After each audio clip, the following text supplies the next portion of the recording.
लोग मुझे मैसेज करते रहते हैं कि ज़रा कॉइन बताओ, कि ज़रा लोन लिया है, प्रॉफ़िट निकल सके।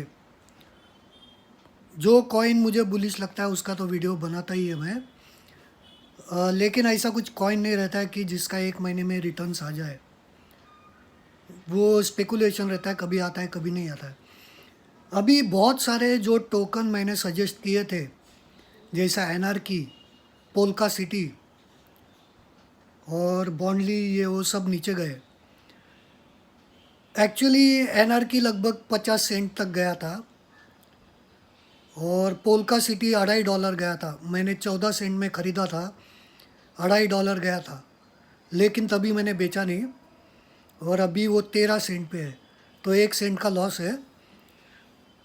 सो एक्चुअली इतने सारे इन्वेस्टमेंट करना और हर एक इन्वेस्टमेंट का ट्रैकिंग करना एक बहुत बड़ा काम हो जाता है। इसलिए मैंने वेव्स और ईओएस और कौन सा था, टेजोस,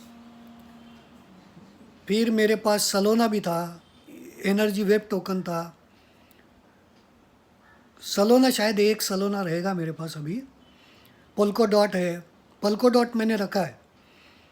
और फिर सीक्रेट नेटवर्क है। मेरी इतनी सारी इन्वेस्टमेंट थी कि इतना सारा ट्रैक करना इम्पॉसिबल है। इसीलिए मैंने वो सारे निकाल दिए ताकि मैं मॉनिटर कर सकूँ कितना है, कितना पोर्टफोलियो मॉनिटर भी करना पड़ता है कि इधर कितना है, उधर कितना है। तो Zepirion.io में यू कैन मॉनिटर। तो Zepirion.io यूज़ करता हूँ मैं और उसमें अपना पोर्टफोलियो रहता है। मेन मतलब Zepirion का तुमको कुछ एयर ड्रॉप मिलने का है, उधर पता चल जाता है। बहुत सारे एयर ड्रॉप मुझे उधर पता चल गए, तो फ्री के $2,000, $5,000, and I was not even aware of. एक टाइम लिमिट के अंदर क्लेम करेगा तो ही मिलता है, और उसका एक टाइम लिमिट पार हो गया तो कुछ क्लेम एयर ड्रॉप नहीं मिलेगा। तो इतने सारे एयर ड्रॉप मिल रहे, वो मालूम भी नहीं पड़ता है। जैसे फॉक्स, वो जो उसका नाम,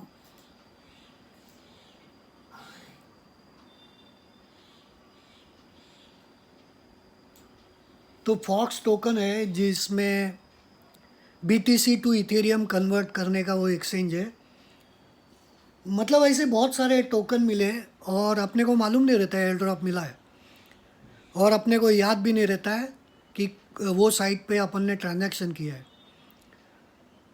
तो एयर ड्रॉप का पता करना और इतना सारा पोर्टफोलियो मैंने मॉनिटर करना मुश्किल हो जाता है।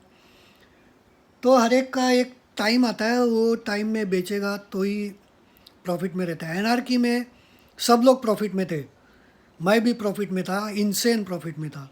NFTX में इनसेन प्रॉफिट में था, लेकिन बेचा नहीं तभी, अभी भाव कम है। तो ऐसा NFTX बूम्बास्टिक प्रोजेक्ट है, NFTX रहेगा। और ये एनआरकी भी रहेगा। एनआरकी डीफाई गेमिंग है, वो क्या बोलते हैं उसको, लिक्विडिटी प्रोवाइड करना विद ग्राफिक्स एंड एनिमेशन है। तो उसका यूज़ केस तो है, लेकिन मेन चीज़ क्या है, इतना सारा पोर्टफोलियो ट्रैक करना ऑलमोस्ट डिफ़िकल्ट है। कौन सा इसका कितना भाव जाएगा, सबका भाव बढ़ा था, $2.5, एनआरकी 50 सेंट, NFTX $600।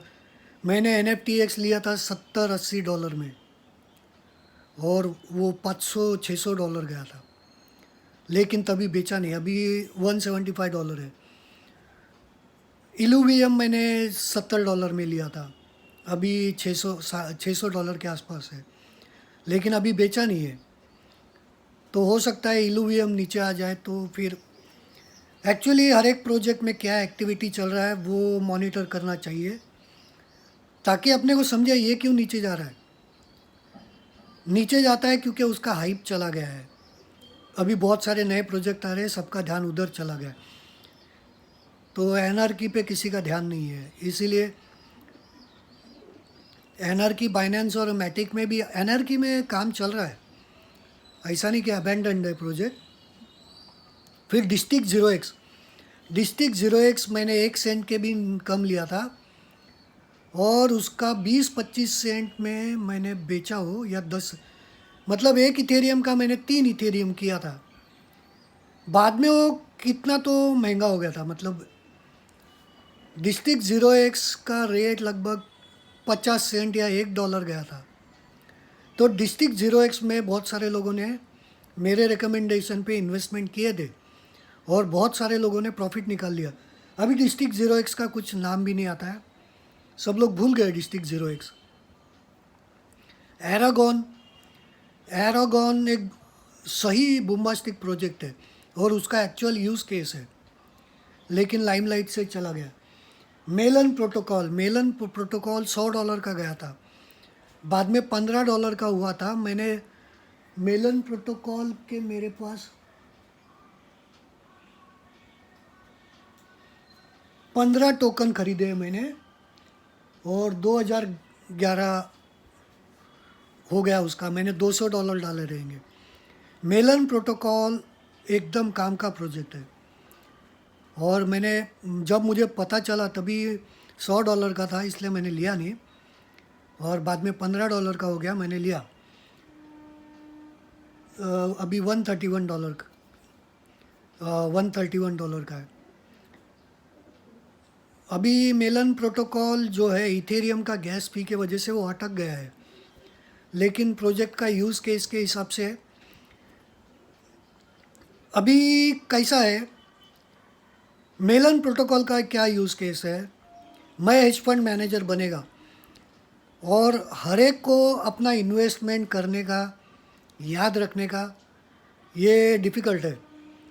तो मैं एक हेज फंड मैनेजर बनेगा मेलन प्रोटोकॉल पे, तुम लोग सब इथेरियम डालोगे, और एक बास्केट बनेगा, और मैं इन्वेस्टमेंट करेगा।